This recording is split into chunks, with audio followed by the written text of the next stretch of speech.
நல்ல தகப்பனே, எங்கள் சர்வ வல்லமை உள்ள ஆண்டவரே, இந்த அருமையான நாட்களுக்காக உமக்கு ஸ்தோத்திரம். விசேஷமாய் ஆண்டவரே, இந்த முற்பகல் வேலைக்காக உமக்கு நன்றி ஆண்டவரே. இம்மட்டுமாக எல்லாவற்றையும் நீர் அங்கீகரித்திருக்கிறீர் ஆண்டவரே. எல்லாவற்றிலும் உடைய கரம் கூட இருந்திருக்கிறது. இப்பொழுதும் இந்த செய்தி நேரத்திலே நீர் எங்களோடு கூட பேசுவீராக, இடைபடுவீராக, உடைய வார்த்தைகளை அனுப்புவீராக. நீர் உம்முடைய சத்தத்தை எங்கள் மத்தியில் கேட்க பண்ணுவீராக ஆண்டவரே. இந்த வசனத்தின் மூலமாக நீர் ஒவ்வொருத்தரோடு கூட பேச போகிற தயவுக்காக உமக்கு ஸ்தோத்திரம். மனுஷனை மறைத்து தேவ ஆவியானவர் வெளிப்படுவீராக. எங்கள் ஆண்டவர் இயேசுவின் நாமத்தில் பிதாவே, அல்லேலூயா. நியாயாதிபதிகளின் புஸ்தகம் 2ஆம் அதிகாரம் 23வது வசனத்தில், அதற்காக கர்த்தர் அந்த ஜாதிகளை யோசுவாவின் கையில் ஒப்புக்கொடாமலும் அவைகளை சீக்கிரமாய் துரத்தி விடாமலும் விட்டு வைத்தார். அதாவது கானான் தேசத்திலே கர்த்தர் சத்துருக்களை விட்டு வைக்கிறார். அந்த இடத்துல சில ஜாதிகளை கர்த்தர் விட்டு வைக்கிறார். அதற்காக அப்படின்னு ஆரம்பிக்குது. அது எதற்காகன்னு பின்னாடி பார்க்கலாம். ஆனால் கர்த்தர் சத்துருக்களை விட்டு வைக்கிறார். பொதுவாக நம்மளை பொறுத்த வரைக்கும் சத்துருக்களை இருக்கக்கூடாது, அதான் நம்முடைய கான்செப்ட் இல்லையா? நம்மளை பொறுத்த வரைக்கும் சத்துருவே என்ன செய்யக்கூடாது, இருக்கக்கூடாது. நம்மளே சத்துருக்கு நியாய தீர்ப்பும் கொடுத்துருவோம். கர்த்தர் அவனை கொல்லுவார், குத்துவார், உடைப்பார். எவனாவது ஒரு வார்த்தை நமக்கு விரோதமாக பேசிட்டானா அடுத்து நம்ம சொல்ல போகிறது கர்த்தர் உன்னை நொறுக்குவார், அப்படி தான். ஆனால் பொதுவாக நாம் எதிர்பார்க்கிற ஒரு காரியம் என்னவென்று சொன்னால், கர்த்தர் நம்முடைய சத்துருக்களை என்ன செய்யணும், இல்லாமல் போக பண்ணுவார். வாக்கு தத்துவமும் அப்படி தான் இருக்குது. உபாகமத்தின் புஸ்தகத்தில் 28ஆம் அதிகாரம் 7வது வசனத்தை வாசியுங்கள் பார்ப்போம். உபாகமம் 28:7 வாசியுங்கள். உனக்கு விரோதமாய் எழும்பும் உன் சத்துருக்களை கர்த்தர் உனக்கு முன்பாக முறிய அடிக்கப்படும்படி ஒப்பு கொடுப்பார். ஒரு வழியாய் உனக்கு எதிராக புறப்பட்டு வருவார்கள், 7 வழியாய் உனக்கு முன்பாக ஓடி போவார்கள். இது நமக்கு பிடிச்ச வசனம் இல்லையா? இது வாக்கு தத்துவம். ஒருவேளை ஜனவரி மாதம் 1ஆம் தேதி கூட உங்களுக்கு கொடுத்துருவாங்கன்னு வச்சுக்கோங்களேன். பல இடங்களில் கொடுக்குறாங்க. உனக்கு விரோதமாய் ஒரு வழியாய் வருகிறவர்கள் 7 வழியாய் ஓடி போவார்கள், உனக்கு விரோதமாய் சத்துருக்களை கர்த்தர் துரத்துவார். இதுதான் வாக்கு தத்துவம். ஆனால் வசனம் சொல்லுது, நியாயாதிபதிகள் 2ஆம் அதிகாரம் 23வது வசனத்தில், அதற்காக கர்த்தர் என்ன பண்ணுகிறாரா, சில சத்துருக்களை விட்டு வைக்கிறார் என்று சொல்லுகிறது வசனம். அது மட்டுமல்ல, 2வது வசனம் சொல்லுது, அவர்களை சீக்கிரமாய் துரத்தாமல் விட்டு வைத்தார். எதற்காக கர்த்தர் சத்துருக்களை விட்டு வைக்கிறார்? சில நேரங்களில் நாம் நினைக்கிறோம், ஜெபம் பண்றோம், எல்லாம் பண்றோம், ஆனால் சத்துருக்கள் இருந்து கொண்டே தான் இருக்கிறார்கள். அதாவது சுவிசேஷத்துக்கு விரோதமாய் எழும்புகிற சத்துருக்களை நான் சொல்லவில்லை. அது யூஷுவல். அது சபை உருவான காலத்திலிருந்து அது இருக்கு. முதல்ல நம்ம எப்போ சபை ஆண்டவர் ஸ்தாபிக்க தொடங்கினாரோ அன்னிலிருந்து சத்துருக்கள் சபைக்கு விரோதமாக இருக்கிறாங்க. பிசாசு எழும்புது, இதெல்லாம் ஒரு பக்கம் இருக்கு, யாரும் இல்லைன்னு சொல்லலை. ஆனால் அதை தாண்டி நமக்கு விரோதமாய் சத்துருக்கள் எப்பொழுதும் இருந்து நமக்கு தொல்லை கொடுத்துக்கிட்டே இருப்பாங்க. நமக்கு நிம்மதியே இருக்கவே விடமாட்டாங்க. ஆனால் ஆண்டவர் சொல்றாரு, உனக்கு விரோதமாய் சத்துருக்களை நான் துரத்தி விடுவேன் என்றார். இன்னொரு இடத்துல தாவீதை பற்றி சொல்லும்பொழுது, அவனை சுற்றிலும் கர்த்தர் எல்லாவற்றையும் அமைதலாக்கி வைத்திருந்தார், சமாதானமாய் இருந்தது. ஒரு இடத்துல ஆண்டவர் சொல்றாரு, தேசம் 40 வருஷம் அமைதலாய் இருந்தது. அதாவது அமைதியாய் வைக்கிறது கர்த்தருடைய திட்டம். நம்ம சத்துருக்களோட போராடிக்கிட்டே இருக்கணும்னு கர்த்தர் ஒரு நாள் என்ன செய்யல, விரும்பல. நான் இன்னும் சொல்லுவேன், கர்த்தர் நம்ம கிட்ட விரும்புறதே என்னன்னா, நம்ம நல்லா நிம்மதியா இருக்கணும் தான் கர்த்தர் விரும்புகிறார். திருப்பி ஆண்டவர் சொல்லிட்டே இருப்பார், கவலைப்படாதிருங்கள், ஒன்றைக்கு குறித்து என்ன செய்யாதீர்கள், கவலைப்படாதிருங்கள், கலங்காதிருங்கள், பயப்படாதிருங்கள், இப்படின்னு ஆண்டவர் சொல்லிக்கிட்டே தான் இருக்கிறார். ஆனா கர்த்தர் ஒரு நாளும் நாம் சத்துருக்களோடு கூட போராடி கொண்டே இருக்க வேண்டும் என்று விரும்பவில்லை. ஆனால் நியாயாதிபதிகள் புஸ்தகம் 2ஆம் அதிகாரம் 23ஆம் வசனத்துல வசனம் தெளிவா சொல்லுது, அதற்காக கர்த்தர் என்ன செய்யறாரா, சில சத்துருக்களை விட்டு வைக்கிறார். அவங்களை துரத்தவும் மாற்றாராம், சீக்கிரமாய் துரத்தாமல் விட்டு வைத்தார். பல நேரங்களிலே நமக்கு இந்த சத்துருக்கள் இருப்பதற்கு காரணம் என்ன? நம்மளை சுத்திலும் இப்படிப்பட்ட ஒரு போராட்டங்கள் இருப்பதற்கு காரணம். நீங்க கூட சாதாரணமா ஒரு விஷயத்த சொல்வீங்க, நல்லா தான் ஜெபம் பண்ணிக்கிட்டே இருக்கிறோம், ஆனாலும் பிரச்சனை முடிய மாட்டேங்குது, ஒன்று பின் ஒன்றா வந்துக்கிட்டே இருக்குது அப்படின்னு. நம்ம ஜெபத்தை கான்சன்ட்ரேட் பண்ணிட்டு ஜெபத்தை நல்லா பண்றோம், 1 மணி நேரம் ஜெபம் பண்றேன், உபவாசம் பண்றேன், சிலர் சொல்லுவாங்க ஃபாஸ்டிங் பண்ணி கூட ஜெபம் பண்ணி பார்த்துட்டேங்க, ஆனாலும் கூட இந்த பிரச்சனை சால்வ் ஆன மாதிரி தெரியல அப்படின்னு சொல்றாங்க. அதற்கு காரணம் என்ன அப்படிங்கிறதா நாம் இப்போ பார்க்க போகிறோம். இந்த சத்துருக்களை கர்த்தர் விட்டு வைக்கிறதுக்கு அல்லது துரத்தாமல் இருப்பதற்கு முதலாவது காரணம் என்ன? அதே 2ஆம் அதிகாரத்தில் வாசிங்க, 20வது வசனத்தை வாசிங்க. ஆகையால் கர்த்தர் இஸ்ரவேலின் மேல் கோபம் மூண்டவராகி இந்த ஜனங்கள் தங்கள் பிதாக்களுக்கு நான் கற்பித்த என் உடன்படிக்கையை மீறி என் சொல்லை கேளாமல் போனபடியால் நல்லா கவனிங்க. ஏன் கர்த்தர் சத்துருக்களை விட்டு வைக்கிறாருங்கிறதுக்கு முதல் ஸ்டெப் என்னன்னு கேட்டா, வசனம் தெளிவா சொல்லுது, நான் அவர்கள் பிதாக்களுக்கு போதித்த கற்பனைகளை, உடன்படிக்கையை மீறி அப்படின்னு இருக்கு. இன்னைக்கு நமக்கு சத்துரு இருப்பதுக்கு காரணம் என்ன அப்படின்னு பார்த்தீங்கன்னா, அன்னைக்கு இஸ்ரவேல் ஜனங்களுக்கு அன்னைக்கு சத்துருக்களை கர்த்தர் விட்டு வைத்ததுக்கு காரணம் என்ன அப்படின்னா, அவர்கள் பிதாக்களுக்கு போதிக்கப்பட்டதான கற்பனையை, கட்டளையை, உடன்படிக்கையை அவர்கள் மீறினார்கள் என்று சொல்லுது. இன்னைக்கு பல நேரங்களிலே நமக்கு இருக்கக்கூடிய பிரச்சனைகளுக்கு காரணம் என்ன அப்படின்னு பார்த்தா, கர்த்தர் நமக்கு சொன்ன கற்பனையை, கட்டளையை, அல்லது இன்னும் நான் கொஞ்சம் ஒரு படி மேலே போய் சொல்றேன். நான் எப்பவுமே ரொம்ப ஆதங்கமாக சொல்லக்கூடிய ஒரு வார்த்தை, நம்முடைய முற்பிதாக்கள், அதாவது முற்பிதாக்கள்னா ரொம்ப முன்னாடி போல, இதுக்கு முன்னாடி உள்ள தலைமுறை பரிசுத்தவான்கள், அவர்கள் கை கொண்டதான அந்த முறைமை, அவர்கள் கை கொண்டதான அந்த பரிசுத்த வாழ்க்கை, அவர்கள் கை கொண்டதான அந்த விசுவாச வாழ்க்கை, இதை எல்லாவற்றையுமே இன்னைக்கு நாம கை கொள்ளுகிறோமா? இன்னைக்கு நாம நம்முடைய பிள்ளைகள் அதை செய்கிறார்களா? அதுதான் காரணம். நம்முடைய முன்னாடி இருந்த பிதாக்களுக்கு உபத்திரவம் இல்லாமல் இருந்ததா அப்படின்னு கேட்டீங்கன்னா, உபத்திரவம் ஒரு பீரியட்ல இருந்துச்சு. ஆனால் அதற்கு பிறகு சமாதானம் ஆயிருச்சு, அமைதல் ஆயிருச்சு. அவர்கள் பீஸ்ஃபுல்லா மினிஸ்ட்ரி பண்ணாங்க, கர்த்தருக்கு முன்பாக தைரியமாய் நின்றார்கள், கர்த்தரோடு கூட அவர்கள் இணைந்து ஊழியம் செய்தார்கள். அவர்கள் ஊழியம் எல்லாம் சக்சஸ்ஃபுல்லாக நடந்தது. நான் ஊழியத்தை மட்டும் சொல்லவில்லை. நம்ம அப்பா அம்மா காலத்தில் இருக்கும்போது நமக்கு இன்னைக்கு இருக்கிற வசதி வாய்ப்புகள் அன்னைக்கு இல்லை. இப்போ நமக்கு எல்லாமே ஆசீர்வாதம் இருக்குது. இப்போ சபை இருக்குது, வீடு இருக்குது, அல்லது ஒரு கார் இருக்குது, தேவையான வசதிகள் இன்னைக்கு இருக்கு. ஆனால் நம்முடைய தகப்பனுக்கோ தாய்க்கோ அந்த மாதிரியான ஒரு ஆசீர்வாதம் இல்லை. உலக பிரகாரமாக அவர்கள் கஷ்டப்பட்டார்கள். ஆனால் அவர்கள் கஷ்டப்படும் போது கர்த்தருடைய கற்பனையை உண்மையாய் கை கொண்டார்கள். கர்த்தருடைய வார்த்தைக்கு அவர்கள் உண்மையாய் இருந்தார்கள், விசுவாசத்தோடு கூட இருந்தார்கள். அவர்கள் வழி விலகி போகாமல் இருந்தார்கள். அன்னைக்கு அவர்கள் இருந்த அந்த உண்மைக்கு தக்கதாக கர்த்தர் ஆசீர்வதித்தார். அந்த ஆசீர்வாதத்தினுடைய அடுத்த தலைமுறை தான் நீங்களும் நானும். அது ஆவிக்குரிய விதத்தில் இருக்கட்டும், உலக பிரகாரமா இருக்கட்டும். ஆனால் இன்னைக்கு இருக்கிற தலைமுறைக்கு அவர்கள் கொடுத்த ஆசீர்வாதம் வந்துடுச்சு. ஆனால் பிதாக்களுக்கு போதித்த கற்பனைகளையும் கட்டளைகளையும் நமக்கு இன்னைக்கு வந்திருக்குதா? வசனம் சொல்லுது, அவர்கள் கை கொள்ளாமலும். இன்னைக்கு ஸ்பிரிச்சுவாலிட்டிங்கிறது ஆவிக்குரிய சபைகளை தான் நான் சொல்றேன், ஆவிக்குரிய சபைகளே நான் சொல்றேன். ஸ்பிரிச்சுவாலிட்டி என்பது நம்முடைய முன்னாடி ஜெனரேஷன்ல இருந்த ஸ்பிரிச்சுவாலிட்டி இன்னைக்கு இருக்கா? அவங்களுக்கு அவங்க கை கொண்டதான அந்த ஆவிக்குரிய விதம் இன்னைக்கு நம்ம கிட்ட இருக்கா? எந்த அளவுக்கு நம்ம டைல்யூட் ஆயிட்டோம், எந்த அளவுக்கு நம்ம வசனத்தை விட்டு தூர போயிட்டோம், எந்த அளவுக்கு ஆராதனையில நாம தேவனை விட்டு ரொம்ப தூர போயிருக்கிறோம். அன்னைக்கு இருந்த ஆராதனை முறைமை வேறு, இன்னைக்கு இருக்கிற ஆராதனை முறைமை வேறு. அவர்களுக்கு அன்னைக்கு இன்னைக்கு இருக்கக்கூடியதான எந்த மியூசிக் ஃபெசிலிட்டிஸுமே கிடையாது, கீபோர்டு கிடையாது, எதுவுமே கிடையாது. ஒரு கொட்டு தான் அடிச்சுக்கிட்டு இருப்பாங்க. மிஞ்சி போச்சுன்னா அவங்ககிட்ட என்ன கிடைக்கும்னு கேட்டீங்கன்னு சொன்னா, ஏதாவது ஒரு சின்ன இன்ஸ்ட்ருமெண்ட் கிடைக்கும், கையில இந்த மாதிரி அடிக்கிற மாதிரி இன்ஸ்ட்ருமெண்ட். ஆனால் அதை வைத்துக்கொண்டு அவர்கள் ஆவியோடும் உண்மையோடும் தேவனை ஆராதித்தார்கள். அவர்கள் ஆராதனையில தேவனுடைய மகிமை இருந்தது. கர்த்தர் அவர்கள் மத்தியில இறங்கி பிரசன்னமானார். இன்னைக்கு அத்தனை இன்ஸ்ட்ருமெண்ட்டும் இருக்குது, எல்லா PA சிஸ்டமும் இருக்கு. இன்னைக்கு தேவையான அளவுக்கு குவாலிட்டி மைக்ஸ் இருக்குது. எந்த அளவுக்கு குவாலிட்டியா கேட்குறீங்களோ அந்த அளவுக்கு லக்ஸூரியா நீங்கள் எந்தையுமே இன்ஸ்ட்ருமெண்ட் வாங்க முடியுமே. ஆனால் உங்களால் அந்த ஆவியோடும் உண்மையோடும் ஆராதித்த ஆராதனையை ஆராதிக்க முடிகிறதா? அந்த அபிஷேகம் இன்னைக்கு இருக்குதா? இன்னைக்கு ஆர்ப்பாட்டம் இருக்குது, இன்னைக்கு ஆடம்பரம் இருக்குது, ஆனா ஆவியோடு ஆராதிக்கிறது இருக்குதா? உங்களுடைய சரீரத்தை உணர்ச்சி பூர்வமாய் தூண்டக்கூடியதான காரியங்கள் இருக்கிறது. ஆனால் அன்னைக்கு உணர்ச்சியை தூண்டவில்லை, உணர்வை தூண்டினார்கள். அன்னைக்கு உங்க ஆவி எழுப்பப்பட்டது, உள்ளுக்குள்ளே தேவன் பேசினார். இன்னைக்கு ஊழியக்காரன் பேசுறதுல நீங்க அப்படியே மெஸ்மரைஸ் ஆகுறீங்க. அவங்க அந்த ஊழியக்காரன் சொல்ற வார்த்தைகளை கொஞ்சம் மெஸ்மரைஸ் ஆகுறீங்க, ஆனா உங்க ஆத்மாக்குள்ள வார்த்தை போகல. காரணம் என்ன? அவர்கள் கை கொண்ட முறைமையை, அவர்கள் கை கொண்டதான அந்த ஆவிக்குரிய வாழ்க்கையை நீங்களும் நானும் கை கொள்ளவில்லை. இன்னைக்கு அவங்க கொடுத்த ஆசீர்வாதம் இருக்கு, நீங்க ஆசீர்வாதத்தை ஆவிக்குரிய ஆசீர்வாதமா நினைச்சுக்கிறீங்க. இப்போ இவ்வளவு பெரிய சர்ச் கட்டி இருக்கிறாங்க, இது போன தலைமுறையில் அவர்கள் செய்த தியாகத்தினுடைய இந்த தலைமுறை ஆசீர்வாதம்.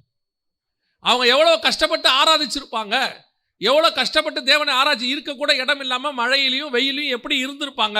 அந்த உண்மைக்கு தக்கதாக கர்த்தர் இந்த தலைமுறைக்கு இதை கொடுத்துருக்கிறார். ஆனால் இந்த தலைமுறைக்காரங்க என்ன நினைக்கக்கூடாது, இதுதான் ஆசீர்வாதம் நினைக்கக்கூடாது. போன தலைமுறையில் அவங்க ஒரு ஆவிக்குரிய வாழ்க்கை வாழ்ந்தாங்கல்ல, அதனுடைய பலன் இது, அதனுடையதான எஃபெக்ட். இன்னைக்கு நாம இதை ஆசீர்வாதம் நினைச்சிட்டு அவர்கள் கை கொண்ட மெத்தடை கை கொள்ளாமல் போயிட்டோம். அதனால என்ன சொல்றாரு கர்த்தர், உனக்கு சத்துருக்கள் இன்னைக்கு அதிகமாயிட்டாங்க. அது ஸ்பிரிச்சுவலியும் சரி, சுத்தியும் சரி.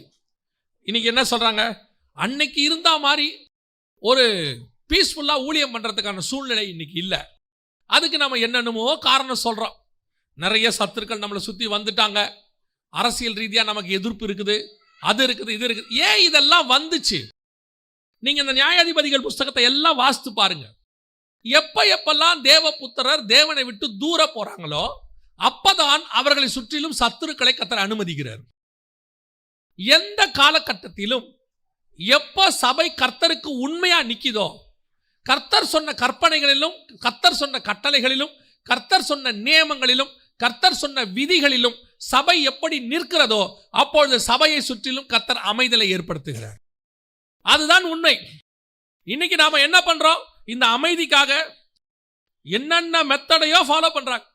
ஒரு கூட்டமைப்பில் சேர்ந்துட்டா அமைதி வந்துடும், அல்லது இந்த ஏரியாவில் இருக்கிற மிகப்பெரிய அதிகாரியை தெரிஞ்சு வச்சுக்கிட்டா அமைதல் வந்துடும், இந்த ஏரியாவில் இருக்கிற மிகப்பெரிய அரசியல்வாதியை தெரிஞ்சு வச்சுக்கிட்டா அமைதல் வந்துடும், ஏதாவது ஒரு கட்சியை நம்ம சேர்ந்துட்டோம்னா நமக்கு ஒரு பாதுகாப்பு கிடைச்சிரும். இப்படி சொல்லி உலக பிரகாரமாக இந்த அமைதலுக்கான வழியை நாம் நாலாபுரமும் தேடுகிறோம். ஆனா ஆண்டவர் சொல்றாரு, இல்ல இல்ல, உன் முற்பிதாக்கள் எப்படி அமைதியா இருந்தாங்கன்னு பாரு, அவங்க எப்படி சமாதானமா இருந்தாங்கன்னு பாரு. உடனே நாம என்ன சொல்லிடும், அவங்க காலத்துல இப்படிப்பட்ட ஆட்சிலாம் இல்லைங்க, அவங்க காலத்துல இப்படிப்பட்டதான அதிகாரிகள் கிடையாது, அந்த காலத்துல அந்த அதிகாரிகள் நல்லா இருந்தாங்க. ஏன் நல்லா இருந்தாங்க? அதிகாரிகள் எல்லா காலத்திலும் மோசமானவர்கள் இருந்திருக்கிறார்கள். இயேசு காலத்திலே மோசமான அதிகாரி இருந்திருக்கிறான். ஆனால் எப்பொழுது சபை தேவனுக்கு முன்பாக கற்பனைகளை கை கொண்டு உண்மை உள்ளதாய் இருக்கிறதோ அப்பொழுது கர்த்தர் அவனை சுற்றி இருக்கிற அத்தனை பேரையும் மாற்றுவார், எல்லாரையும் மாற்றுவார். தானியேல் காலத்தில் அப்படி இருந்தார்கள். அவனை தூக்கி எப்படி உள்ள தூக்கி போடணும்னு பார்த்தாங்க. வசனம் சொல்லுது, நீ இடைவிடாமல் ஆராதிக்கிற தேவன் உன்னை தப்புவிக்க வல்லமை உள்ளவராய் இருந்தாரா? அவன் சொல்றான், ஆமா, என்னை தப்பு வச்சுட்டாரு, நான் இடைவிடாமல் ஆராதிக்கிறேன். தேவன் தானியேலை பத்தி சாட்சி சொல்றாரு, என் பிரியமான புருஷனாகிய தானியேலே. அடுத்த நிமிஷம் அவன் வெளியே வந்துட்டான், அதிகாரி தூக்கி போட்டவன்லாம் உள்ள போயிட்டான். வசனம் சொல்லுது, 6ஆம் அதிகாரம் கடைசி வசனம் தானியேல் புஸ்தகம் சொல்லுது, தானியேலின் காரியம் கோரேசின் நாட்களிலும் ராஜாக்களின் நாட்களிலும் தானியேலின் காரியம் எப்படி இருந்தது? ஜெயமாயிருந்தது. அந்த ஜெயமாய் இருப்பதுக்கு காரணம் என்ன? தானியேல் தேவனுக்கு பிரியமான புருஷனாய் நடந்து கொண்டார். நாம ராஜாக்களை மாத்திட்டா, அதிகாரியை மாத்திட்டா அமைதலாயிடும் நம்ம நினைக்கிறோம். தானியேலை பத்தி சொல்லுது, 3 ராஜாக்கள் காலத்துல அவன் காரியம் ஜெயமாய் இருந்தது. இதுதான் கர்த்தர் உங்களுக்கு எனக்கு சொல்லிக் கொடுக்கிற முதலாவது பாடம்.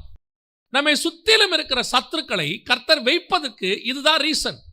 நாம கர்த்தருடைய கற்பனைகளை கை கொள்ளுவோமானால், நாம் நம் பிதாக்களுக்கு சொல்லப்பட்டவைகளை கை கொள்ளுவோமானால், நாம் நம்முடைய சத்துருக்களுக்கு நீங்களாகி சமாதானமாக இருக்க முடியும். நீங்க வேற எதனாலையுமே சமாதானமா இருக்க முடியாது, எதனாலையும் சமாதானமா இருக்க முடியாது. நம்ம பிதாக்களுக்கு சொல்லப்படுது என்ன சொல்லப்பட்டுச்சு? அதாவது நல்ல கவனிங்க, இது வசனம்.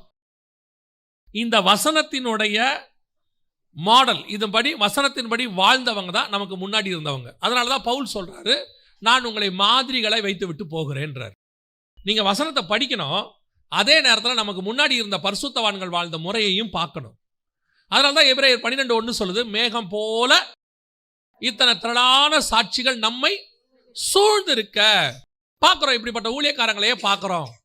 எப்படி அவங்க வந்துட்டு உலகத்துக்கு காம்ப்ரமைஸ் பண்ணாம தங்க ஊழியத்தை செஞ்சாங்க, எப்படி பணத்தாசை இல்லாதவங்களா இருந்தாங்க, எப்படி மனுஷனை நம்பாம தேவனை நம்புனாங்க, எப்படி தேவனுக்கு முன்பாக தன்னை தாழ்த்தினாங்க, எப்படி தங்கள் வாயின் வார்த்தைகளிலே கர்த்தருக்கு முன்பாக உண்மையா நின்றாங்க, ஒரு சபையை எப்படி நடத்தினாங்க, ஒரு சுவிசேஷகர் எப்படி தன் ஊழியத்தை செய்தார், ஒரு தீர்க்கதரிசி எப்படி வாழ்ந்தார்னு பைபிளையும் பார்க்கணும், நமக்கு முன்னாடி இருந்த முற்பிதாக்களையும் பார்க்கணும்.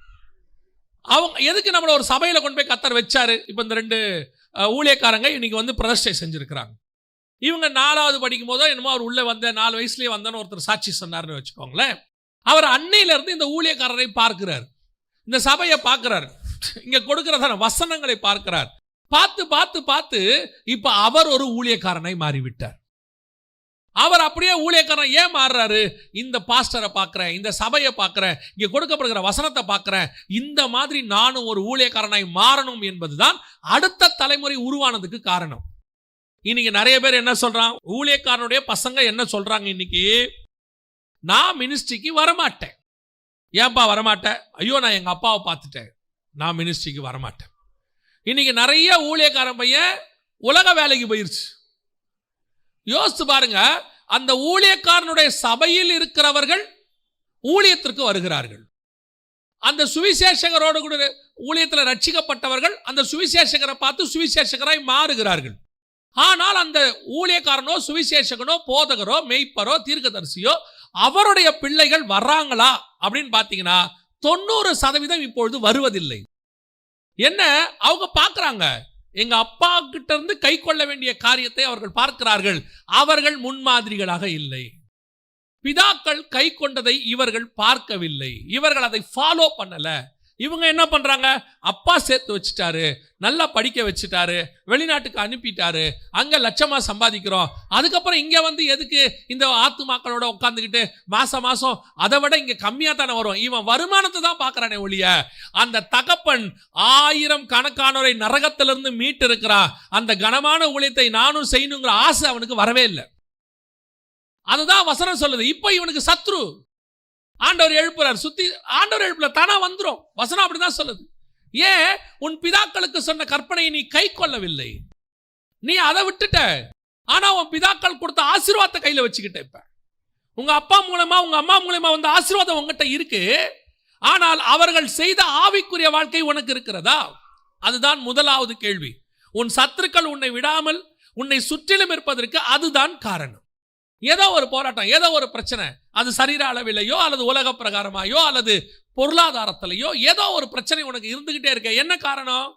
நீ சொல்ற, எங்க அப்பா காலத்துல இருந்து நாங்களாம் ஸ்பிரிச்சுவல் பர்சன் தான், எங்க அப்பா காலத்துல நாங்களாம் ஆவிக்குரிய வாழ்க்கை வாழ்றோம், ஆனாலும் எங்களுக்கு ஏன் இவ்வளவு போராட்டம்? உங்க அப்பா வாழ்ந்த ஆவிக்குரிய வாழ்க்கையை நீங்க வாழ்றீங்களா? உங்க அப்பாவுக்கு அந்த போராட்டம் இல்லை. அவர் ஒருவேளை ஆரம்ப காலகட்டத்தில் ஊழியத்தை ஸ்தாபிக்கும் போது சில பிரச்சனைகளை சந்தித்திருப்பார். அது இயல்பு, எல்லா வேலையிலும் இருக்கு, ஊழியத்துல மட்டும் இல்லை. நீங்க உலக வேலை பாருங்க, ஒரு ஃபேக்டரி ஆரம்பிங்க, அது 1 வருஷம் 2 வருஷம் அதை ஸ்தாபிச்சு நிக்க வைக்கிறதுக்கு நம்ம கொஞ்சம் கஷ்டப்படுவோம். உடனே எடுத்த முதல் நாள்ல இருந்து ப்ராஃபிட் கொட்டாது.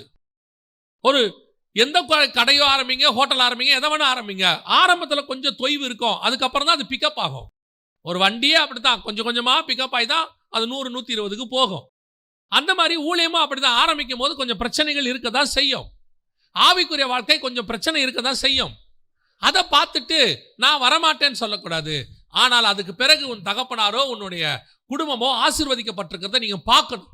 பார்த்து அடுத்த தலைமுறை நீங்கள் சத்துருக்கள் இல்லாமல் சமாதானமாய் குடியிருக்க வேண்டும் என்றால் நீங்கள் உங்கள் தகப்பனும் தாயும் என்ன பண்ணாங்கன்னு பாருங்க. அதனால ஆண்டவர் ஒரு இடத்துல சொல்வாரு, உன் தகப்பனாகிய ஆபிரகாமையும் உன் தாயாகிய சாராளையும் நோக்கி பாருங்கள். ஏன்? அவர்களும் அதே காலத்தில் வந்தவங்க தான், ஆனா அவர்கள் அந்த கற்பனைகளை கை கொண்டார்கள். ஆபிரகாமை குறித்து வேதம் சொல்லுகிறது, உன் தகப்பனாகிய ஆபிரகாம் என் சொல்லுக்கு கீழ்ப்படிந்து என் கற்பனைகளையும் என் நியமங்களையும் என்னுடைய விதிகளையும் கை கொண்டபடியினாலே வசனம் சொல்லுது. அதே காரியத்தை தான் கர்த்தர் இன்னைக்கு உங்களுக்கும் எனக்கும் சொல்றார். முற்பிதாக்களுடைய ஆசீர்வாதத்தை வச்சுக்கிட்டு நம்ம ஆசீர்வாதமாக இருக்கிறோம்னு நினைக்காதீங்க. நம்மை சுற்றிலும் ஏன் சத்துருக்கள் இருக்கிறாங்கன்னு யோசித்து பாருங்க. நம்முடைய முற்பிதாக்கள் சொன்ன அந்த காரியங்களை நாம் கை கொள்ளுகிறோமா? அந்த ஆவிக்குரிய வாழ்க்கை எனக்கு இருக்குதா? உன் தகப்பனுடைய ஜெப வாழ்க்கை உனக்கு இருக்குதா? இன்னைக்கு நிறைய பேர் அப்பா மாதிரி சபை வளரணும், அப்பா மாதிரி ஊழியம் வளரணும், அப்பா மாதிரி பிஸ்னஸ் வளரணும், அப்பா அந்த காலத்துல எல்லாத்தையும் கொண்டாந்தாரு, நாங்க அதை விட பெரிய லெவல்ல இம்ப்ளிமெண்ட் பண்ண போறோம், நீங்க என்ன வேணாலும் மிஷின் இம்ப்ளிமெண்ட் பண்ணுங்க, என்ன வேணாலும் உங்களுடைய அடுத்த டெக்னாலஜியை உள்ள கொண்டு வாங்க, உங்க அப்பாவை காட்டிலும் இன்னும் நீங்க எக்ஸ்பேண்ட் பண்ணுங்க.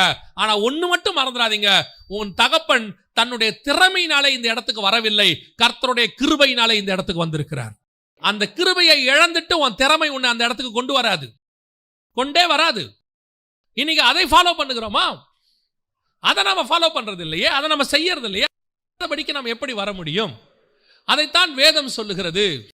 தங்கள் பிதாக்கள் கை கொண்டதை இவர்கள் கை கொள்ளாமல் போனபடியினாலே நான் சத்துருக்களை இவர்களுக்கு முன்பாக வைத்திருக்கிறேன். அந்த சத்துருக்கள் உங்களை விட்டு போகணும், நீங்கணும்னா நீங்க இந்த உட்காந்து உபயாந்தரங்களை தேடுறதை நிறுத்திடுங்க. அவரை பிடிச்சா பிரச்சனை சால்வ் ஆகுமா, இவரை பிடிச்சா பிரச்சனை சால்வ் ஆகுமா, அப்புறம் இந்த மாதிரி ஒரு பெரிய அதிகாரியை பார்த்து அவர்கிட்ட போய் உட்காந்து பேசினா சால்வ் ஆகுமா? எங்க போனாலும் சால்வ் ஆகாது. ஏன்னா பிரச்சனையை தொடங்கி இருக்கிறவர் அவர் உங்களுக்கு ஒரு விஷயத்தை நல்லா மனசுல வச்சுக்கொள்ளுங்க. மனுஷன் பிரச்சனையை தொடங்கினானா தேவன் முடிச்சு வச்சிருவாரு. தேவன் தொடங்கினார்னா எவனாலையும் முடிக்க முடியாது. நீங்க எப்பேற்பட்ட ஆளுகிட்ட போங்க, அந்த பிரச்சனை சால்வே ஆகாது. யாராலையுமே சால்வ் பண்ண முடியாது. அதான் நான் சொல்லுவேன், கர்த்தர் கதவை திறந்துட்டார்னா யாரும் அடைக்கவே முடியாது. ஒரு மனுஷன் அடைக்க முடியாது. ஆனா கர்த்தரை அடைச்சிட்டாருன்னு வச்சுக்கங்க, எவனாலையும் திறக்க முடியாது.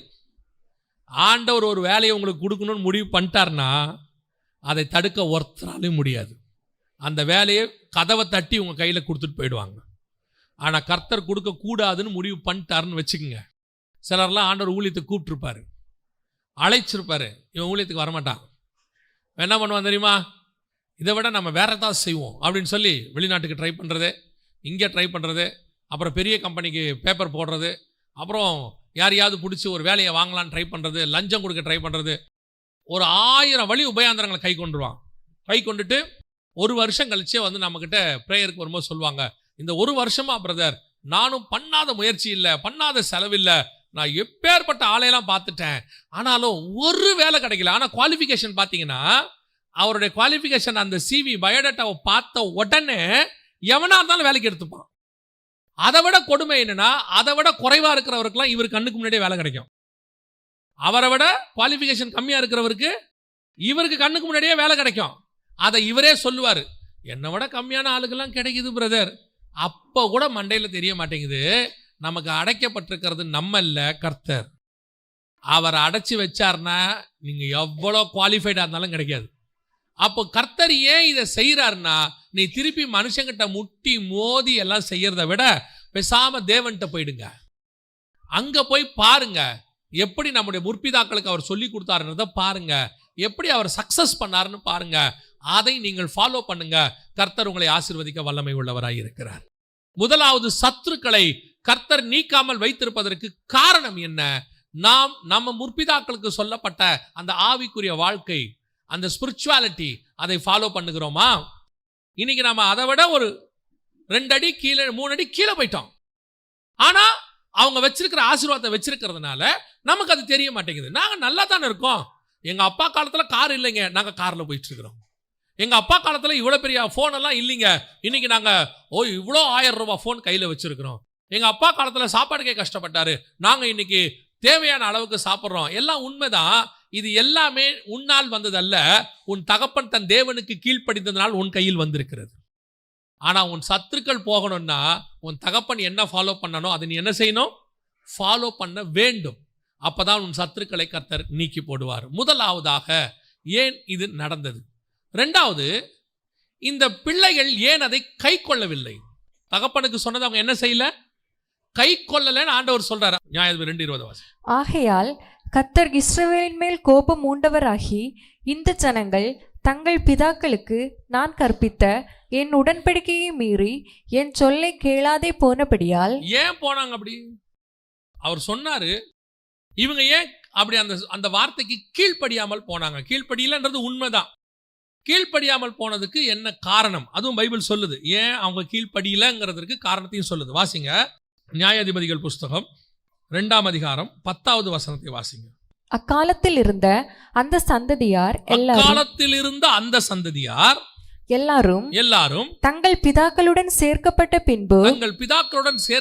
பின்பு கர்த்தரையும் அவர் இஸ்ரவேலுக்காக செய்த கிரியையையும் அறியாத வேறொரு சந்ததி அவர்களுக்கு பின் எழும்பிச்சு. நல்லா கவனிங்க. இப்ப பிரச்சனை என்னன்னா, பிதாக்களுக்கு செய்ததை ஏன் பிள்ளைகள் கை கொள்ளவில்லைனா, பிதாக்களுக்கு தேவன் என்ன செஞ்சாருங்கிறத யாருக்கு தெரியல? அவன் பிள்ளைகளுக்கு தெரியல. இதுதான் இருக்கிறதுலயே 2வது பெரிய தப்பு. முதல்ல பண்ணது பிள்ளைகளுடைய தப்பு. 2வது தப்பு பெற்றோருடைய தப்பு, முற்பிதாக்களுடைய தப்பு. என்ன முற்பிதாக்களுடைய தப்பு? அந்த வசனம் தெளிவா சொல்லுது, தேவனாகிய கர்த்தர் இஸ்ரவேல் அந்த சந்ததிக்கு செய்ததை, அந்த சந்ததியில் உள்ளவங்க எல்லாம் மரித்து போனார்கள், அவர்களுக்கு அவர் செய்ததை அறியாத வேறொரு சந்ததி எழும்பிற்று. இப்ப இவன் அதை கை கொள்றதுக்கு வழியே இல்லை. காரணம் என்னன்னா, இவனுக்கு அது தெரியாது. அப்பா அம்மாவுக்கு என்ன செஞ்சாங்கன்றதை யாருக்கு தெரியாது? அவன் பிள்ளைகளுக்கு தெரியாது. ஆனால் கர்த்தர் என்ன வார்த்தை சொல்றார் தெரியுமா? வாசிங்க, உபாகமத்தின் புஸ்தகம் 4ஆம் அதிகாரம் 9-10 வசனத்தை வாசிங்க. ஓரேபிலே உன் தேவனாகிய கர்த்தருக்கு முன்பாக நீ நிற்கும் போது கர்த்தர் என்னை நோக்கி, ஜனங்களை என்னிடத்தில் கூடிவர செய்து என் வார்த்தைகளை அவர்கள் கேட்கும்படி பண்ணுவேன். என் வார்த்தைகளை அவர்கள் கேட்கும்படி பண்ணுவேன். அவர்கள் பூமியில் உயிரோடு இருக்கும் நாளெல்லாம், உயிரோடு இருக்கிற நாளெல்லாம் எனக்கு பயந்திருக்கும்படி அவைகளை கற்றுக்கொண்டு, நல்ல கவனிங்க, பிதாக்கள் அதை கற்றுக்கொண்டு தங்கள் பிள்ளைகளுக்கும் போதிக்க கடவர்கள் என்று சொல்லிய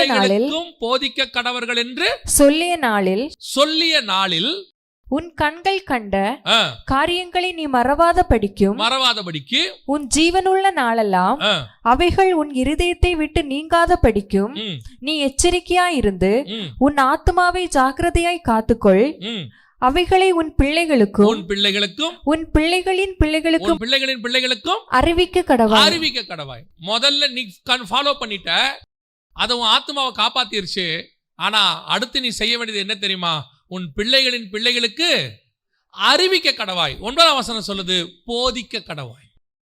இன்னைக்கு பெற்றோர் பண்ற மிகப்பெரிய தப்பு. இன்னைக்கு பிள்ளைகளுக்கு நீங்க என்ன அட்வைஸ் கொடுக்குறோம்? மெயின் அட்வைஸ் என்ன? இந்த குரூப் எடு, இந்த கோர்ஸ் எடு, ஃபியூச்சர் நல்லா இருக்கும். இப்ப இருக்கிற ட்ரெண்ட் இதுதான். அடுத்த 5 வருஷத்துல இதான் நடக்க போகுது. தொலைநோக்கு பார்வை. என்னது அதுக்கு பேர்? என்னது? தொலைநோக்கு பார்வை. பிள்ளைகளுக்கு அவர்கள் நாளைக்கு படிச்சு வரும்போது அவர்களுக்கு ஒரு வீடு இருக்க வேண்டாமா? அப்பா என்ன வச்சுட்டு போனார்னு நாளைக்கு கேட்பாங்களே. அதுல கொஞ்சம் பேர் சொல்றான், எனக்கு எங்க அப்பா ஒண்ணு வச்சுட்டு போல, நான் என் பிள்ளைகளுக்கு ஏதாவது வச்சுட்டு போகணும். நல்லது, அது உங்க இஷ்டம். ஆனா வசனம் சொல்லுது, நீ இப்ப வீடை வச்சுட்டு போறியா, படிப்பை கொடுத்துட்டு போகிறீங்களா, அல்லது சொத்து வச்சுட்டு போறீங்களா? அது முக்கியம் இல்லை. ஏன்னா ஒரு நாட்டையே வச்சுட்டு போனாங்க இஸ்ரவேல் ஜனங்கள் தங்கள் பிள்ளைகளுக்கு. ஒரு நாள் வந்தது, அவர்கள் நாடு இல்லாமல் நாடாய் அலைகிறார்கள். ஒரு நாட்டையே வச்சுட்டு போனாங்க. கடைசியில் அவங்க எப்படி அலைஞ்சாங்க? நாடு இல்லாம அலைஞ்சாங்க. நல்லா தெரிஞ்சுக்கொள்ளுங்க, நாட்டை வச்சவனுக்கே நாடு இல்லாம போச்சு. நீ வீட்டை வச்சுட்டு போற, உன் பிள்ளைகள் அந்த வீட்டிலே குடியிருப்பதற்கு நீ செய்ய வேண்டிய பிரதானமான காரியம் என்ன தெரியுமா? கர்த்தர் உனக்கு செய்ததை உன் பிள்ளைகளுக்கு போதிக்க கடவாய். கர்த்தர் உனக்கு செய்ததை உன் பிள்ளைகளுக்கு அறிவிக்க கடவாய். இன்னைக்கு காலையில் எழுந்தா உடனே எழுந்துரு, ஓடு, ஆட்டோ வரும், புக் எடு, டைரியில சைன் வாங்கினியா, வாட்டர் பாட்டில் எடுத்தியா, சாப்பாடு எடுத்தியா, ஓடுன்னு ஆட்டு மந்தைய பத்துற மாதிரி பத்துறது. 7:30 மணிக்கெல்லாம் பஸ் வருது, ஓடு. எழுந்திருச்ச உடனே ஜெபம் பண்ணியா, பைபிள் வாசித்தியா? அதெல்லாம் பண்ணா பிள்ளை ஸ்கூலுக்கே போக முடியாது. இருக்கிற டைம் கொஞ்சம். பிள்ளை எழுந்திருக்கிறதே 7 மணிக்கு. ஏங்க 7 மணிக்கு எழுந்திருக்கிறது? அவங்க முந்தின நாள் நைட்டு டியூஷனுக்கு போயிட்டு, காலேஜுக்கு போயிட்டு, ஸ்கூலுக்கு போயிட்டு நைட்டு 10-10:30 மணிக்கு தான் பருக்குறாங்க. அவங்க திருப்பி காலையில் எழுந்திருச்சு போறதுக்கு தான் டைம் சரியா இருக்கு. அப்ப நீ தெளிவா உன் சந்ததியை நீ ஒழிப்பதற்கு முடிவு செஞ்சுட்ட. அதாவது உன் நம்பிக்கை எதன் பேர்ல இருக்கு? படிச்சுட்டாங்கன்னா நல்லா இருப்ப. உன் நம்பிக்கை எதன் பேர்ல இருக்கு? நான் சேர்த்து வைக்கிற சொத்துல நீ நல்லா இருப்ப. ஆனா சிலர் என்ன பண்ணுவான் தெரியுமா? இவன் இருக்கிறதுலே மோசமானவன் இவன் தான். யார் தெரியுமா? ஐயோ இதெல்லாம் ஒண்ணு இல்லம்மா, நாளைக்கு ஆண்டவர் தான் உன்னை காப்பாத்துவாருன்னு சொல்லுவான். ஆனா அதுக்கேற்ற மாதிரி நடத்த மாட்டான். புரியுதா உங்களுக்கு? அவன் சொல்லுவான், ஆண்டவர் தான் உன்னை காப்பாற்றணும், இந்த சொத்தை பார்க்காத, வீட்டை பார்க்காத, கர்த்தரை பிடிச்சிக்கோ. அந்த கர்த்தரை பிடிச்சிக்கோன்றதுக்கு உன் பிள்ளைகளுக்கு என்ன போதிச்சிருக்கிறீங்க? ஒவ்வொரு கணவனும் ஒவ்வொரு மனைவியும் அந்த வீட்டுக்கு ஆசாரியராய் இருக்கிறார்கள். உன் பிள்ளைகளுக்கு நீங்கள் தான் பிரதான ஆசாரியர். ஆண்டவர் உங்களை தான் வச்சிருக்கிறார் உங்க வீட்டுக்கு. You must teach. உங்க பிள்ளைகளுக்கு நீங்கள் போதிக்க வேண்டிய கட்டாயத்தில் இருக்கிறீர்கள். நீங்கள் அதை போதிக்கிறது இல்லை, மற்ற எல்லாத்தையும் போதிச்சு கொடுத்துறீங்க. உங்க பிசினஸ் அப்படியே பையன் நடத்தணும், என்ன பண்ணணும்? அந்த பிசினஸ் நடத்துறதுக்கு என்னென்ன போதிக்கணுமோ எல்லாத்தையும் போதிக்காச்சு. அவர் சொல்றாரு, என் பையனை அப்படியே சின்ன வயசுல இருந்தே பிசினஸ்ல வளர்த்து அவன் அடுத்த ஜெனரேஷன்ல என்னை விட 2 மடங்கு பெரிய ஆள் ஆகிறதுக்கு அவனை சின்ன வயசுல இருந்தே வளர்த்து கொண்டு வந்தேன், நல்லது. ஆனால் நீங்க கொடுத்த ஞானமோ அவனுக்கு இருக்கிற ஞானமோ அதை நிரந்தரமாய் வைக்காது. ஆனால் நீங்கள் கொடுக்க போகிற உங்கள் ஆவிக்குரிய அனுபவம், கர்த்தர் உங்களை நடத்தி கொண்டு வந்ததான அந்த பாதை, அந்த சாட்சி, கர்த்தர் உங்களுக்கு சொல்லிக் கொடுத்ததான அந்த ஆவிக்குரிய காரியங்கள் தான் உன் பிள்ளையை அடுத்த தலைமுறையில் நிறுத்தும். ஒரு மிகப்பெரியதான பிசினஸ்மேன் தமிழ்ல இந்தியாவில் இருக்கிறார். அதாவது முதல் 10 பேருக்குள்ள அவர் இருக்கிறார். அவருக்கு ரொம்ப பிஏ மாதிரி இருக்கக்கூடிய ஒரு க்ளோஸான ஒரு ஆளை மீட் பண்ண வாய்ப்பு கிடைச்சிச்சு. அப்போ அவரோடு கூட பேசி கொண்டிருந்த போது அவர் ஒரு காரியம் சொன்னார். நான் பார்த்த வரைக்கும்ங்க இந்தியாவில் எந்த ஒரு பிஸ்னஸும் 3 தலைமுறையை தாண்டி செழிப்பாக இருந்தது கிடையாது. 3வது தலைமுறையோடு கூட அது முடிஞ்சிடும், 4வது தலைமுறைக்கு அந்த பிஸ்னஸ் மங்கி போயிடும்னார். அதாவது அவன் தகப்பன் காலத்தில் இருந்ததை விட அடுத்த தலைமுறையில் உயரும், 3வது தலைமுறையில் இன்னும் உயரலாம் அல்லது அதே அளவில் இருக்கும். ஆனால் கண்டிப்பாக 4வது தலைமுறையில் அது அப்படியே மங்க தொடங்கி அதுக்கப்புறம் 4-5வது தலைமுறையில் அது இருக்காது அப்படின்னு சொல்லி அவர் சொன்னார். அவர் உண்மையிலே அவருடைய ஞானம் ரொம்ப அதிகம், உலக ஞானம். அவரோட உட்காந்து பேசிட்டு இருந்தீங்கன்னா அப்படி சொல்வார். நிறைய சாட்சிகளை சொல்லி சொன்னார். இப்படிலாம் பாருங்க, இந்த பிஸ்னஸ் முடிஞ்சிருச்சு, இது 3வது தலைமுறையில் காணாமல் போயிருச்சு, 4வது தலைமுறையில் காணாமல் போயிருச்சு. அப்போ அவர் சொன்ன அந்த பிஸ்னஸ் மேன்ஸ் எல்லாம் எடுத்து பார்த்தா முதல் தலைமுறையில் உருவாக்கினவர் ஜாம்பவனா இருக்கிறார், பயங்கரமான அறிவாளி. 2வது தலைமுறையில் உண்டாக்குனவர் அதை விட பயங்கரமான அறிவாளியா இருக்காரு. அப்படியே எக்ஸ்போஸ் பண்ணி அப்படியே வேர்ல்டு ஃபுல்லாக கொண்டு போறார். ஆனால் 3வது தலைமுறையில் அவரை மாதிரி ஒருத்தர் வரவில்லை. அலெக்சாண்டருடைய சாம்ராஜ்யத்தை எடுத்துக்கோங்களேன், அவர் மாதிரி அவருடைய தளபதிகள் இல்லை, அவருடைய தளபதிகள் மாதிரி அடுத்த தலைமுறை இல்லை. இன்னைக்கு அலெக்சாண்டருடைய சாம்ராஜ்யமே இல்லை. அலெக்சாண்டர் மாதிரி வீரர்கள் இல்லையா, கத்தி சுத்த தெரியாதா, எல்லாம் இருக்கிறாங்க. ஆனால் தொடர்ந்து வர வேண்டுமானால் அவர்கள்கிட்ட இருக்க திறமை முக்கியம் அல்ல. எது தெரியுமா முக்கியம்? வசனம் தெளிவா சொல்லுது, தேவனை அறியாத சந்ததி ஒன்று வந்தது. தேவனை அறிவிக்க வேண்டிய யார் பொறுப்பு? அதுக்கு முன்னாடி உள்ள சந்ததியினுடைய பொறுப்பு. உங்களை கர்த்தர் எப்படி நடத்தினாரு, எந்த பாதையில் கொண்டு வந்தாரு? சில பெற்றோருக்கு சில காரியத்தில் வெக்கப்படுறாங்க. என்ன வெக்கப்படுறாங்க? ஆரம்பத்தில் அவங்க பிளாட்ஃபார்மில் இருந்தது, ஒரு 2 இட்லிக்கு கஷ்டப்பட்டது, ஒரு டீ குடிக்க கஷ்டப்பட்டதை பிள்ளைங்கிட்ட சொல்கிறதுக்கு அவங்களுக்கு கொஞ்சம் வெக்கம். ஏன்னா இப்போ பிள்ளைங்க முன்னாடி அவங்க ஹீரோ மாதிரி இருக்காங்க, பிள்ளைகளை பயங்கர கௌரவமாக வச்சுருக்காங்க. வாயால் சும்மா சொல்லுவாங்க, நான்லாம் கஷ்டப்பட்டு வந்தேன்ப்பா, அதோட நிறுத்திடுவாங்க. அதல்ல, நீங்கள் கஷ்டப்பட்டது முக்கியம் அல்ல, அந்த கஷ்டத்தில் கர்த்தர் எப்படி உங்களை காப்பாற்றினார்னு ஒன்று இருக்குல்ல, எப்படி உயர்த்தினார்னு இருக்குல்ல, அதுதான் உன் பிள்ளைக்கான ஆவிக்குரிய அனுபவம். ஏன்னா அதை விட மோசமான கஷ்டமோ அல்லது அதை மாதிரி ஒரு கஷ்டமோ உன் பிள்ளைக்கு வரும்போது அவன் என்ன நினைப்பான் தெரியுமா? இந்த கஷ்டத்தில் எங்கள் அப்பாவோடு கூட இருந்த தேவன் என்னோடு கூட இருக்க வல்லமை உள்ளவராக இருக்கிறார். அவனுக்கு கொடுக்குற எக்ஸாம்பிள் அதானே சாட்சி. இன்னைக்கு நம்ம என்ன பண்ணுறோம்? பல நேரங்களில் சில ஊழியர்களை பார்த்துருக்கிறேன் நான். அவங்க என்ன பண்ணுவாங்க தெரியுமா? ஊழியத்தின் பாதையில் அடுத்து வர வேண்டியதான தன்னுடைய பையனை அப்படியே 10th +1 +2 முடித்த உடனே வெளிநாட்டுக்கு அனுப்பிச்சிடுவாங்க. அனுப்பிச்சு அங்கே அவன் 5 வருஷம் படித்து காலேஜெல்லாம் முடித்து டிகிரி எல்லாம் முடித்து இங்கே வருவான். வரும்போது அப்படியே நேராக அவன் கையில் அந்த ஊழியத்தை கொடுத்துருவாங்க. நான் அது சபைன்னு சொல்லலை, இவாஞ்சலிஸ்ட்னு சொல்லலை, ஊழியத்தைன்னு சொல்கிறேன் பொதுவாக. அப்படியே அவன் கையில் கொடுத்துருவாங்க. இப்போ அவனுக்கு இந்த ஊழியத்தை இவர் எப்படி கஷ்டப்பட்டு வளர்த்தாருன்னு தெரியாது, எப்படி ஒவ்வொரு ஆத்மாக்காக முழங்கால் போட்டாருன்னு தெரியாது, எப்படி பசியிலையும் உபவாசத்திலையும் இதை வளர்த்தாருன்னு அவனுக்கு தெரியாது, எதுவுமே தெரியாது. ஆனால் இப்போ அவன் வரும்போது 5000 ஆத்மா, 500 ஆத்மா, 2000 ஆத்மா வந்து உக்காந்த உடனே அவன் ராஜாவாக நினைக்கிறான். நல்லா தெரிஞ்சுக்கொள்ளுங்க, தாவீது ராஜாவானதுக்கும் சாலமோன் ராஜாவானதுக்கும் வித்தியாசம் இருக்கிறது. தாவீது ஆடு மேய்க்கிறவனாக இருந்து ராஜாவானான். அதனால அவனுக்கு ஜனங்களுடைய கஷ்டம் என்னன்னு தெரிஞ்சிச்சு. ஆனால் சாலமோன் பிறக்கும் போதே என்னவா பிறந்தான்? ராஜாவா பிறந்தான். அதனால என்ன பிரச்சனைன்னு கேட்டீங்கன்னா, ரெகபியாம்கிட்ட சொல்றாங்க, உன்னுடைய தகப்பன் எங்களுக்கு என்ன பண்ணாரு? கடினமான வரிகளை விதித்தாரு, நீங்க கொஞ்சம் எங்களுக்கு என்ன செய்யுங்க, அதை குறைச்சி கொடுங்கன்னு கேட்குறாங்க. அப்படின்னா சாலமோன் என்ன பண்ணியிருக்கிறான்? ஜனங்களை பயங்கரமா டாக்ஸ் போட்டு கஷ்டப்படுத்தியிருக்கான். ஆனால் தாவீது அந்த வேலையை செய்யவில்லை. ஏன்னா ஜனங்களுடைய கஷ்டம் என்னன்னு யாருக்கு தெரியும்? தாவீதுக்கு தெரியும், ஏன்னா அவன் ஆடு மேய்க்கிற இடத்துல இருந்து வந்திருக்கிறான். இப்போ சாலமோன் திருப்பி ஆடு மேய்க்க வேண்டாம். ஆனா சாலமோனுக்கு என்ன சொல்லி கொடுத்துருக்கணும் தெரியுமா? ஆடு மேய்க்கிறவங்களுடைய கஷ்டம் என்னன்னு சாலமோனுக்கு சொல்லி கொடுத்துருக்கணும். ஆடு மேய்க்கும் போது எப்படி சிங்கம் வந்துச்சு, எப்படி அது கைக்கு கர்த்தர் என்னை விடுதலை ஆக்கினாரு, இந்த ராஜ்யபாரம் எப்படி என் கைக்கு வந்துச்சு, அது எப்படி சவுல்ட்ட இருந்து வந்தது, இதெல்லாம் யாருக்கு தெரியணும்? சாலமோனுக்கு தெரிஞ்சு, நீ ராஜாவா இருக்கிறதுக்கு காரணம் நான் இல்லப்பா, நீ ராஜாவா இருக்கிறதுக்கு காரணம் தேவன் காரணம். இந்த ராஜ்யபாரத்தை இன்னைக்கு உன் கையில இருந்து வாங்குவதற்கு கர்த்தர் வல்லமை உள்ளவராக இருக்கிறாரு, ரொம்ப கேர்ஃபுல்லா இருன்னு சொல்லி இருந்தா சாலமோனும் ராஜ்யபாரத்தில் தாவீதை போல ஒரு நீதிமானாக இருந்திருக்க வாய்ப்பு இருக்கு. இன்னைக்கு பிதாக்கள் பண்ற தப்பு என்ன? தேவனை அறியாத சந்ததியை உருவாக்கி கொண்டிருக்கிறோம். எல்லாம் கிறிஸ்டியன். இன்னைக்கு சொல்லும் போது என்ன சொல்றாங்க? எங்க தாத்தா காலத்துல இருந்து நாங்க இருக்கிறோம், நாங்கெல்லாம் 4 தலைமுறை கிறிஸ்டின், 5 தலைமுறை கிறிஸ்டின். ஸ்பிரிச்சுவாலிட்டி இருக்கா? அவன் தாத்தா கிட்ட இருந்த ஸ்பிரிச்சுவாலிட்டி இருக்கா? 4 தலைமுறைக்கு முன்னாடி இருந்த தேவ பயம் இருக்கா? 5 தலைமுறைக்கு முன்னாடி இருந்த மிஷனரி பாரம் இன்னைக்கு இருக்கா?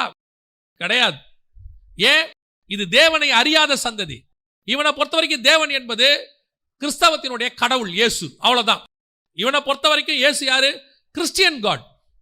இவனுக்கு கிறிஸ்தவம் இன்னொரு ரிலிஜியன், கிறிஸ்டியன் காட். ஆனால் இவனை பொறுத்த வரைக்கும் இந்த இயேசு அவன் தாத்தாவுக்கு என்ன பண்ணாரு?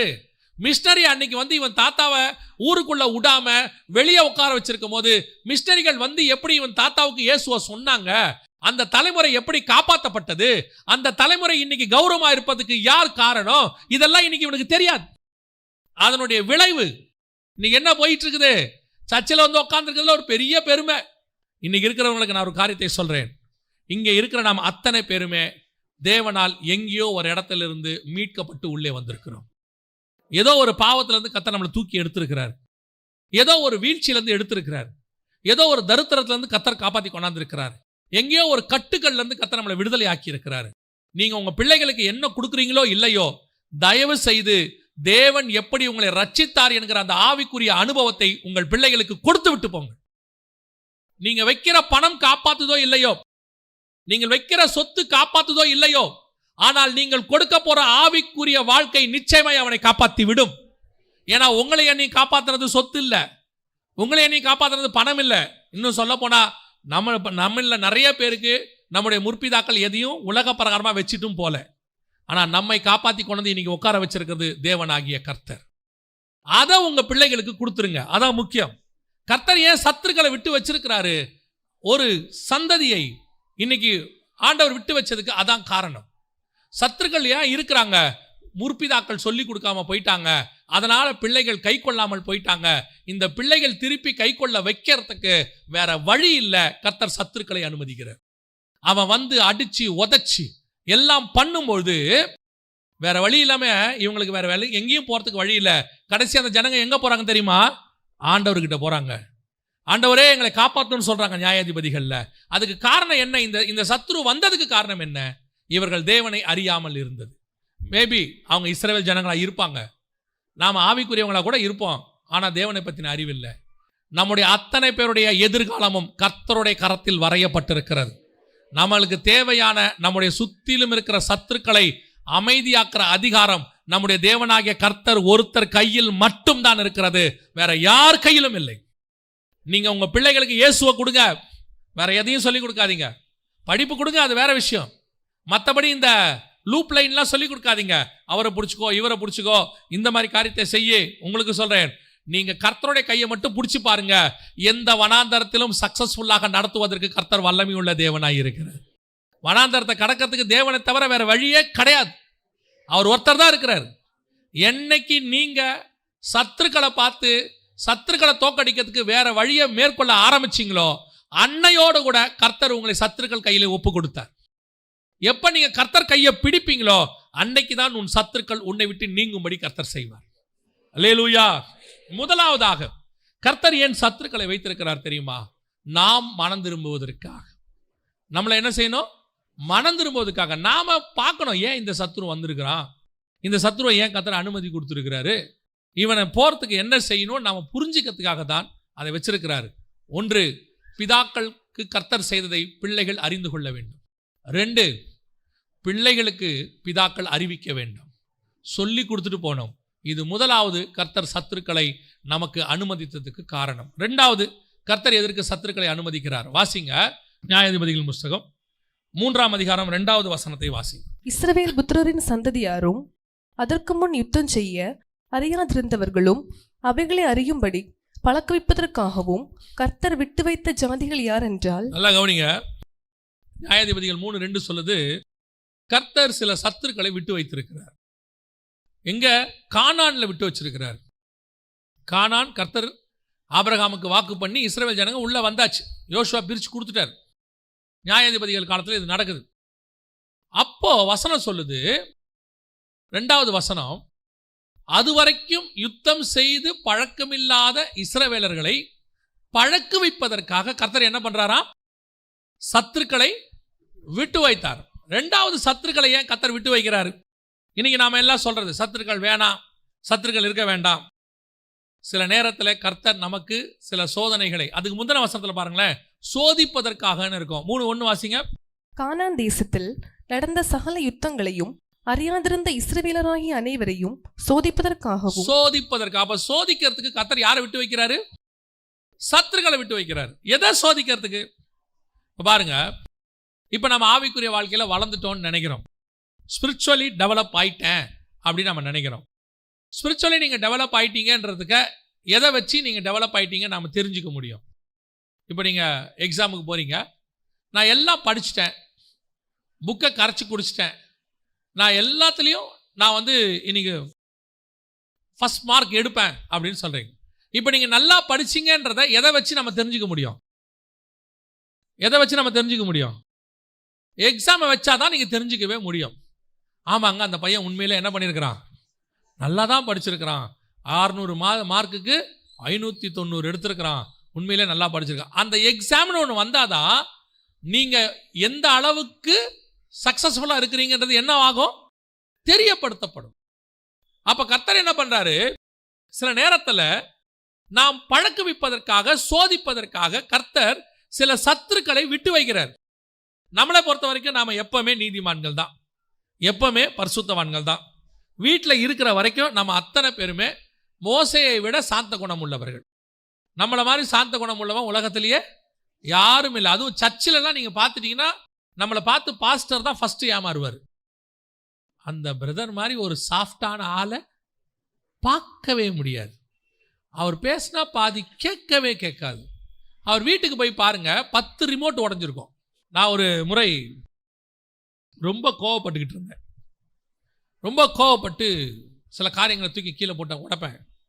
ஒரு நாள் என்னை ஆண்டவர்களை நடத்தின ஒரு நண்பர் இருக்கிறார். அவரை போய் பார்த்தேன். போய் பார்த்து, இந்த மாதிரி ரொம்ப கோவம் வருது, என்ன கண்ட்ரோல் பண்ணுறதுன்னே தெரில, எப்படா கண்ட்ரோல் பண்ணுறது எனக்கு கொஞ்சம் சொல்லிக்கூட அப்படின்னு சொன்னேன். அவர் கையை பிடிச்சிட்டு அவர் பெட்ரூம் கூப்பிட்டு போனார். ஏன் உள்ளே கூப்பிட்டு போகிறார்? பொதுவாக அவர் பெட்ரூம் கூப்பிட்டு போக மாட்டார். பெட்ரூம் கூட்டிகிட்டு போனார். கூட்டிகிட்டு போய் பார்த்தா அவர் வீட்டு பீரோ உடஞ்சிருக்கு. பீரோ கண்ணாடி இப்படி விரிசல் விட்டுருக்கு. அவர் சொன்னார், போ என் வீட்லேயும் எல்லாம் உடஞ்சுதான் இருக்குது அப்படின்னு சொன்னார். எதுக்கு உங்களுக்கு சொல்கிறேன்? பல நேரங்களில் நாம் எல்லாருமே நீதிமான்கள் தான். நான் அவரை பார்க்கும்போது எப்படி நினைப்பேன் தெரியுமா? எப்படி இவர் மட்டும் இவ்வளோ சாஃப்டாக இருக்கார். அதாவது அவருக்கு கோவமே வராது. நான் அவர் கூட 20 வருஷம் பழகிறேன், அவருக்கு என்ன செய்யாது? கோவமே வராது. நானும் நினைக்கிறேன், எப்படி இவ்வளோ சாஃப்டாக ஒரு மனுஷால் இருக்க முடியும் அப்படின்னா அவர் வீட்டு பீரோவும் உடைஞ்சிருக்கு. அப்போது நாம் எவ்வளோ சாஃப்ட்டுங்கிறத நம்ம இருக்கிற இடத்த வச்சு டிசைட் பண்ண முடியாது. நம்ம யார் என்பதை சிச்சுவேஷனை வச்சு தான் டிசைட் பண்ண முடியும். நமக்கு வர பிரச்சனையை வச்சு தான் டிசைட் பண்ண முடியும். அப்போ கர்த்தர் என்ன பண்ணுறாரு? சில நேரத்தில் உங்கள் ஆவிக்குரிய வாழ்க்கையில் உங்களை பழக்குவிப்பதற்கு சில சத்துருக்களை என்ன செய்கிறாரு? அனுமதிக்கிறார். அவன் வரான், அந்த சத்ரு வருவான். நான் எப்பவுமே சொல்வேன், இப்போ நீங்கள் இங்கேருந்து போகிறீங்களா, வீட்டுக்கு போகும்பொழுது பாருங்கள், ஒரு தீர்மானத்தோடு போவீங்க. அதாவது பாஸ்டர் ஒரு செய்தி கொடுத்துருப்பாங்க, ஆவியானவர் உங்களோட பேசியிருப்பார், நீங்கள் ஒரு தீர்மானம் எடுத்திருப்பீங்க. என்ன தீர்மானம்? இன்னிலிருந்து நான் கோவமே என்ன செய்ய மாட்டேன், படமாட்டேன் அப்படின்னு சொல்லி நீங்கள் ஒரு தீர்மானம் எடுத்திருப்பீங்க. கவனிச்சுக்கொள்ளுங்க, ஆண்டவர் பல நேரங்களில் ஏன் சத்ருவை அனுமதிக்கிறார் தெரியுமா? நாம் பல நேரங்களில் யுத்தத்துக்கு பழக்குவிப்பதற்கு, நம்மை கர்த்தர் உருவாக்குவதற்கு. ஆண்டவர் எல்லா இடத்துலையும் வெளியே வச்சே உருவாக்க மாட்டார், உள்ள வச்சும் உருவாக்குவார். எல்லாரையும் உள்ள வச்சும் உருவாக்க மாட்டாரு, வெளியே வச்சு உருவாக்குவார். இவன் வீட்டில எல்லாம் பயங்கரமா பண்ணிடுவான். நாம எப்போ ஒருத்து யுத்தத்துக்கு பழக்க வைக்கிறதுக்கு கர்த்தர் சில ஆட்களை விட்டு வச்சிருக்கிறாரு.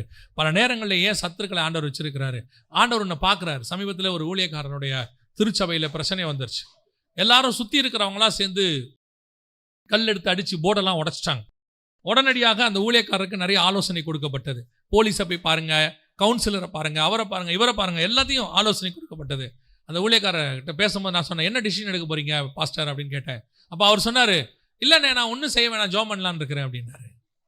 இதுதான் யுத்தத்துக்கு பழக்க வைத்தல். என்னை சுற்றி சத்துருக்கள் இருப்பாங்க, ஆனால் நான் சத்துருக்களோடு கூட மல்லுக்கு நிற்க மாட்டேன். நான் யுத்தத்துக்கு பழக்க வைக்க முடியும். என் கைகளை கர்த்தர் என்னை அமைதியாக்கி கொண்டிருக்கிறார். அவர் அமைதியாக ஜோம் பண்ணிக்கிட்டே இருந்தார். சத்துருக்கள் எல்லாம் போயிட்டாங்க. இன்னைக்கு சபை அங்கே நடந்துக்கிட்டே இருக்குது. அடித்தவெல்லாம் போயிட்டான், ஆனால் சபை இன்னும் அங்கே நடக்குது. அதைத்தான் நான் உங்களுக்கு சொல்லுகிறேன். கர்த்தர் சில நேரங்களில் சத்துருக்களை விட்டு வைக்கிறார். ரெண்டாவது எதற்காக தெரியுமா? உங்களை பழக்க வைப்பதற்கு. நீங்க சத்துருக்களை என்ன பண்றீங்க? அந்த சத்துரு இல்லாமல் போகணும்னு நினைக்கிறீங்க. ஆண்டவர் சொல்றாரு, துரத்த மாட்டேங்கிறார். அவனை அந்த இடத்த விட்டு விளக்க மாட்டேன். ஏன்? நீ பழக்க வைக்கிறதுக்காக நான் விட்டு வச்சது. இப்ப பாருங்க, ஒரு காரியத்தை நான் சொல்லிட்டு முடிக்கிறேன், கவனிங்க. கோலியாத்தை குறித்து ஒரு வார்த்தை வசனம் சொல்லுது. 1 சாமுவேலின் புஸ்தகம் 17:33 வாசிங்க. அப்பொழுது சவுல் தாவீதை நோக்கி, நீ இந்த பெலிஸ்தியனோடு எதிர்த்து யுத்தம் பண்ண உன்னால் ஆகாது. நீ இளைஞன், அவனோ தன் சிறுவயது முதல் யுத்த வீரன் என்றான். சிறுவயது முதல் யுத்த வீரன். இவனை எதுக்கு கர்த்தர் சிறு வயதுல இருந்து யுத்த வீரனா வச்சிருக்கிறாரு?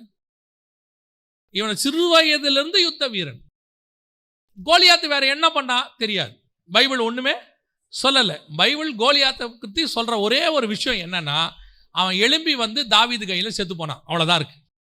ஆனால் சின்ன வயசுலேருந்து அவனை ரெடி பண்ணி கிட்டத்தட்ட 9 அடிக்கு மேலே வளர்த்து நல்ல உயரமாக்கி அவனை யுத்தத்துக்கு பழக்க வச்சு, அது மட்டும் இல்லாமல் யுத்த வீரனாக மாற்றி ஒரு கையில் ஈட்டி ஒரு கையில் பட்டயம் எல்லாம் கொடுத்து ரெடி பண்ணி ஒரு கான்ஃபிடென்ட்டாக கொண்டு வந்து நிறுத்துது. எதுக்கு தெரியுமா? தாவீதை பழக்க வைப்பதற்கு. இப்போ தாவீது சவுலை எதிர்த்து போராடணும். தாவீது பெலிஸ்தர்களை எதிர்த்து போராடணும். தாவீது இஸ்ரவேல் தேசத்தை வழி நடத்தணும் 40 வருஷம். இவ்வளத்துக்கும் அவனுக்கு ஒரு கான்ஃபிடென்ட் வரணும். இந்த கான்ஃபிடென்ட் வரணும்னா ஒரு கோலியாத்தை ஜெயிச்சா மட்டும்தான் அவன் வாழ்நாள் எல்லாம். இது அவனுக்கு எப்படி இருக்கும் தெரியுமா? இப்ப தாவீது கிட்ட 3 ஜெயின்ட்ஸ் இருக்கிறாங்க. அவங்க 3 பேரும் பயங்கரமான ஆட்கள். தாவீதே சொல்றான் அவங்க பயங்கரமான ஆட்கள். ஆனா இந்த 3 பேருமே தாவீதுக்கு பயப்படணும். எப்படி? இந்த 3 பேர் யாரை பார்த்து பயப்படணும்? தாவீதை பார்த்து பயப்படணும். ஆனா அவங்க ஜெயிண்ட். எதை வச்சு பயப்படுவான் தெரியுமா? நம்ம ஜெயிண்ட்டு இவன் பார்க்கறதுக்கு தாண்டா ஆள் சின்ன பையன் மாதிரி இருக்கான், ஆனா அவன் கோலியாத்தையே ஜெயிச்சவன். வசனம் சொல்லுது, சவுல் தாவீதுக்கு பயந்து இருந்தான். கர்த்தர் தாவீதோடு கூட இருக்கிறார் என்று கண்டு சவுல் தாவீதை குறித்து பயந்து இருந்தான். காரணம் என்ன? அவன் கோலியாத்தை ஜெயிச்சவன். அந்த கோலியாத்தை ஜெயிச்ச அந்த ஒரு வெற்றி. அப்ப கோலியாத் எதுக்கு வளர்க்கப்பட்டான்? எதுக்கு கோலியாத்தை கர்த்தர் வளர்த்து கொண்டு வந்தாரு?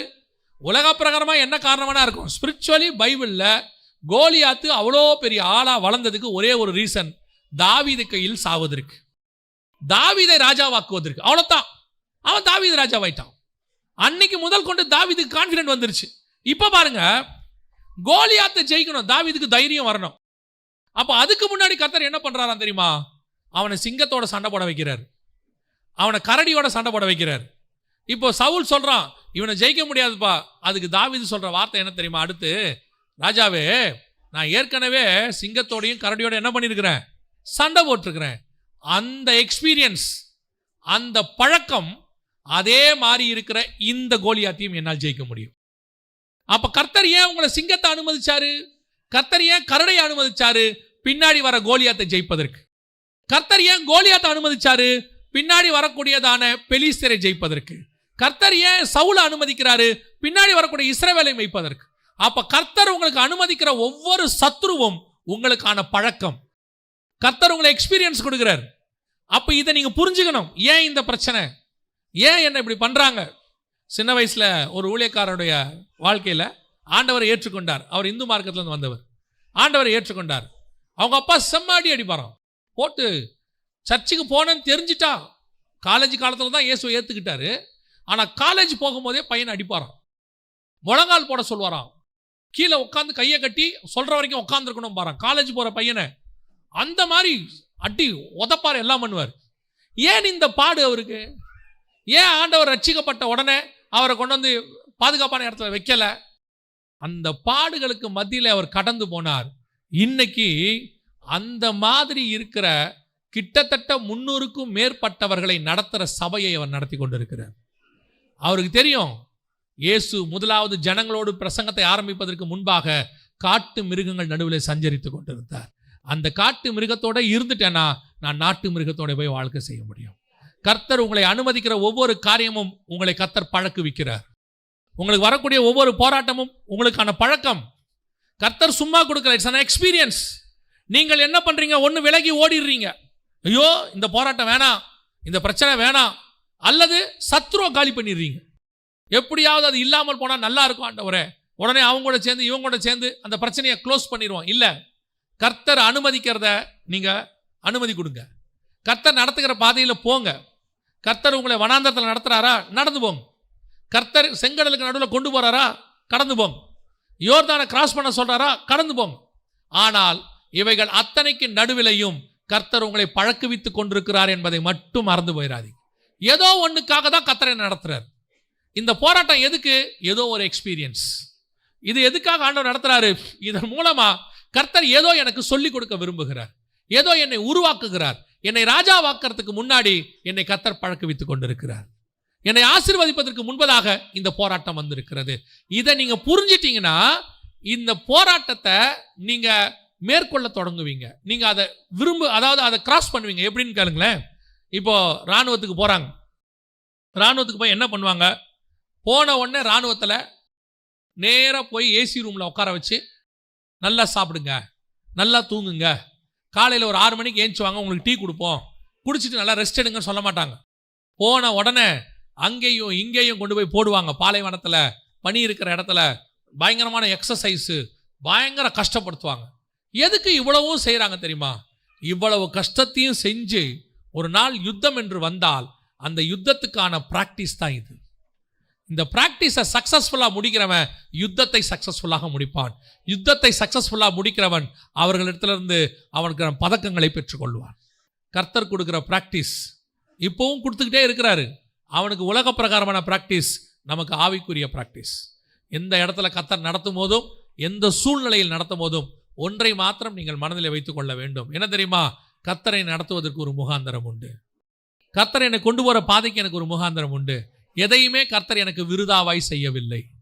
எதுக்கோ என்ன பழக்க வைக்கிறார், ஏதோ ஒரு காரியத்தை சொல்லி கொடுக்கிறாரு. ஆண்டவர் உனக்கு சத்துருக்களை அனுமதித்தாலும் அதான் காரணம்.